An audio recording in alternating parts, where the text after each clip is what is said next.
शेतकऱ्याला अंदाज देणार आहे। आज आहे 15 जून 2025। राज्यामध्ये आज 15, 16, 17, 18 दररोज वेगवेगळ्या भागात सरी येणार आहेत, म्हणून हा अंदाज लक्षात घ्यायचा।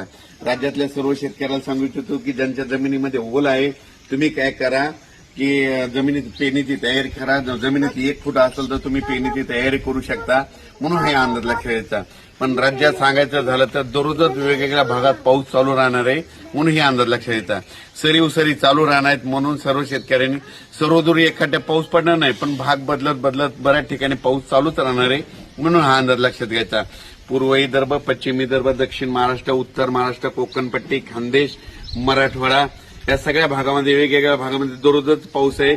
एकदम पाऊस काय उघडणार नाही, त्याच्यामुळे काही चिंता करायची गरज नाही, म्हणून पेरलेला देखील तुमचा उगवणारच आहे, म्हणून हा अंदाज लक्षात घ्यायचा।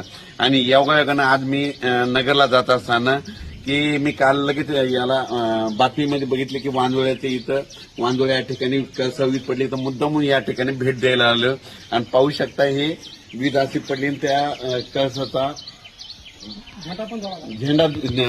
याचा दुसरा देखील व्हिडिओ, त्याचा जे ध्वज होता याच्यावर लावला, मंदिरात जे ध्वज लावलेला होता ते देखील जळाला, पाहू शकता। आणि अशी या ठिकाणी प्रशासनाने याची खूप शेतकऱ्यांचे फोन येईल तर पेरणी करावं का नाही, तर मी सर्व शेतकऱ्याला सांगू इच्छितो, शेतात कुदळ घेऊन जा, जमिनीमध्ये 1 फूट असेल तर तुम्ही पेरलं तर नंतर उगवतात म्हणून हे तुम्ही तुमचा निर्णय घ्या, पेरू शकता। पाऊस तर येणार आहे, पावसाचं काम करतो।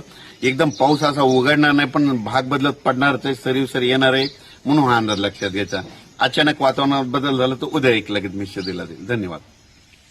परत एक माझी सर्व शेतकऱ्याला विनंती की आता जे म्हणजे आज 15 जून पासून जे पाऊस पडणार आहे तर त्याच्यामध्ये विजेचं प्रमाण जास्त असणार आहे, वारं सुटणार आहे। माझी शेतकऱ्याला विनंती, विजा कडकडत असताना झाडाखाली थांबत जाऊ नका, आंब्याच्या झाडाखाली थांबत जाऊ नका, लिंबाच्या झाडाखाली थांबत जाऊ नका, नारळाच्या उंच झाडाखाली थांबत जाऊ नका, पाण्याच्या टाकीखाली थांबत जाऊ नका, मोबाईल टॉवरला हात लावून